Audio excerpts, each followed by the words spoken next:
Hata yako mbona kamia? Si yako. Ako sawa. Si niliwaambia ako sawa. Mimi mnanitoa ni mambo ndio mnirekodi hapa mwanze kuleta vita. Ako sawa na ako safe.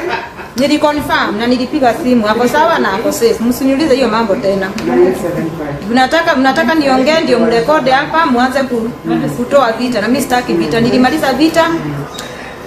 Tukasameheana hiyo mambo ikaisha na ndio maana nimesema ako sawa. She is okay. Acha iishe sasa. Sidilia ziko. Nona diko izitie bodo tarahirio. Ni kamba kidera ko heothio kuiga gabu nako. Bora ki hakuna haunirishi wala haulishi watoto wangu. Wewe. Msiniletee mimi.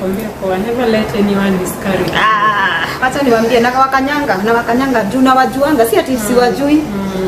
Si ati siwajui juu. Hakuna vile unaweza toka from nowhere ukuje uongee matope kwa page yenye unaona watu wako busy. Tafuta pesa my friend. Tafuta pesa. Nataka waxing. Kama unataka waxing siku hizi najua hamnyoi na makasi ama mawembe. Mnatumia waxing. Kujeni tuwafanye waxing. Watueleze. Wamueleze nini? Ni how much waxing? Waxing tunafanya na ngapi? Waxing kutoka 700. Waxing ni from 700. Waxing maji 700. Nawe ukejo ugathera tore ndauma therete. No hanita ngemonia. Nasikia nikiwa free. Ona vile nazunguka nikufanya waxing. Nasikia nikiwa